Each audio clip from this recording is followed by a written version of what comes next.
A gente tem uma entrevista especial. A gente vai conversar com a Malvina Weisberg. Ela mora na cidade de Kiryat, que fica no norte de Israel, só que ela precisou deixar o país justamente devido ao conflito. Malvina, seja muito bem-vinda. Obrigado pela gentileza em atender a equipe da Jovem Pan News. Obrigado. Bom, boa noite a todos. Muito obrigado pelo convite. Eu já fiz algumas entrevistas, mas realmente eu estava receosa de fazer de novo, assim, a situação não é tão tranquila assim. Exatamente. Só te falando, eu moro em Kiryat.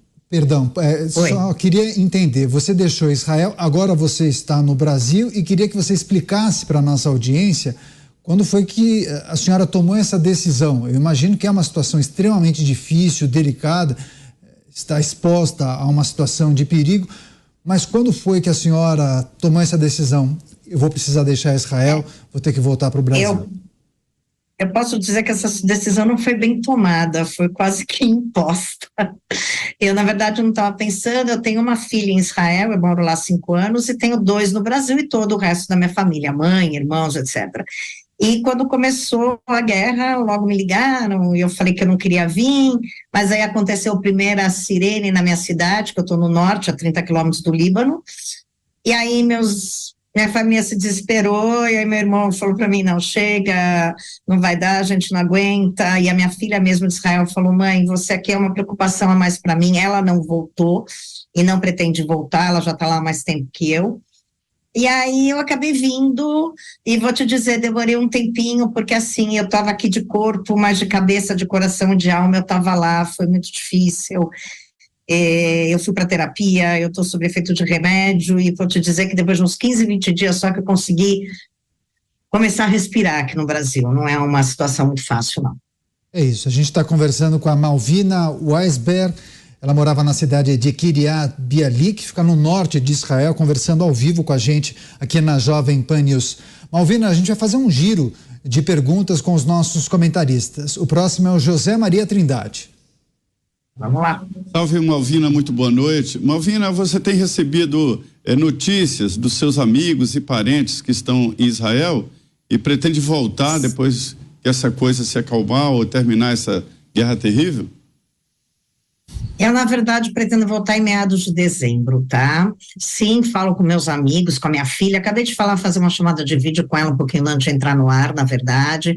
Falo com eles praticamente todos os dias. Eu sou presidente desde janeiro de uma ONG chamada Olindo Brasil, que cuida dos imigrantes brasileiros. Então, eu tenho trabalhado todos os dias, daqui mesmo do Brasil, eu tenho feito algumas ações, eu tenho ajudado com doações, eu tenho recebido doações para ajudar os soldados, as famílias, etc. lá. Então, eu continuo completamente em atividade e falo, sim, com os meus amigos sempre, e com a minha prima que morava em Brohai, agora está num hotel em Haifa, e enfim, eu tenho notícias de todos, sim, graças a Deus, tá? Todos estão bem por enquanto. Girando as perguntas dos nossos comentaristas, Roberto Mota, no Rio de Janeiro. Malvina, boa noite. Onde você estava no dia 7 de outubro e como é que você soube do que estava acontecendo em Israel? Pois é, eu estava tranquilamente na minha cidade, que é a 200 e poucos quilômetros de Haifa, tá? Que eu estou lá no norte, de Haifa não, de Gaza, porque eu estou no norte. E às 7 horas da manhã, como sempre, meu gato me acordou e eu sempre dou uma olhadinha no celular, e aí a minha sobrinha, que estuda lá, né? Agora ela está no Brasil também, mas ela estava lá na época, falou, tia, tá tudo bem com você? Falei, 7 horas da manhã, né? Falei, tá, o que aconteceu, Becky? Ela falou, tia, você não está sabendo? Nós somos atacados, está uma loucura. Aí eu comecei a já ver os noticiários e as coisas, porque lá a gente tem muita coisa no WhatsApp em português, muitas notícias de grupos de WhatsApp em português. E aí eu fui dormir de novo, isso era às 7 horas da manhã de sábado. Nessas, o meu genro já tinha sido convocado, já tive que ir para casa da minha filha, que meu genro é israelense. No fim, ele já voltou para casa, por enquanto ele está só de stand-by. E nessas, eu fui dormir de novo às 4 horas da manhã do domingo. Quer dizer, foi um dia péssimo, ninguém sabendo de nada, e aquelas cenas vindo para a gente. E assim, minha filha falando, mãe, fulana era minha amiga, tá desaparecida. Aí minha amiga falando, fulano mora com meu filho, tá desaparecido. Assim, eram muitas informações tristes, e vou te falar até assim, no jejum, é já até meio louco você imaginar que tudo aquilo realmente aconteceu, porque, gente, não tinha o porquê, entendeu? Não tinha nenhuma, assim, sei lá.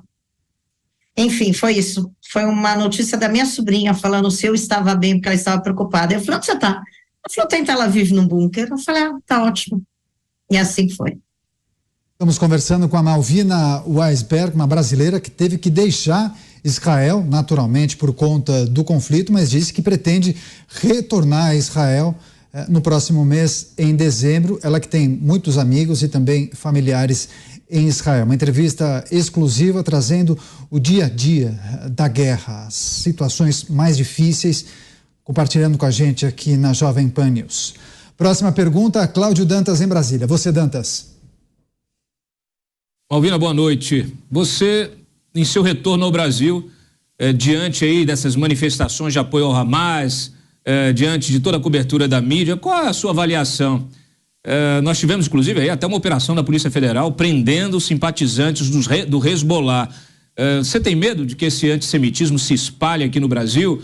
Qual é a sua impressão? Como é que você lida com isso? Você conversa com as pessoas, você tenta mostrar, dar um choque de realidade? O que você vê e ouve no seu dia a dia que mais te espantam? Olha, na verdade eu não tive isso diretamente comigo ainda, né, até porque eu vou ser muito sincera, eu ando bem dentro da minha casa, quer dizer, na casa dos meus filhos, da minha mãe, da minha irmã, eu realmente não tenho saído muito, mas eu tenho tido alguns contatos e estou vendo na mídia. Eu não sei qual de vocês falou aí que não é falta de informação desse pessoal, e não é mesmo. Eles têm aí, a diferença que eu sinto do que aconteceu 80 anos atrás do Holocausto e o que está acontecendo agora, é que a gente tem uma tecnologia a nosso favor, né? Então, dizer que não sabia, que não viu, que não ouviu nada, que não conhece a história, é no mínimo uma mentira desvairada, entendeu? Eu não sei o que essas pessoas pensam, mas eu acho assim, até achei interessante quem falou que de repente é um pouco de ciúmes. Eu sou judia, de pai, mãe, avô, os 4 avós, sou descendente de polonês, me orgulho de ser judia, nunca tive nenhum tipo de racismo em relação a nada, tenho amigos que são homossexuais, eu tenho amigos de cor de pele diferente, e eu nunca tive problema nenhum com isso, assim como eles nunca tiveram nenhum problema em relação a mim por eu ser judia, eu nunca sofri nada disso e nunca também passei para frente nenhum tipo de racismo, entendeu? Agora, eu acho assim, o Brasil, eu acho que é o que você falou, né? Alguém fomenta tudo isso, tem gente lá que realmente tem noção do que faz, e tem gente que não tem noção do que está fazendo, né? A causa palestina é uma coisa e o Hamas é outro.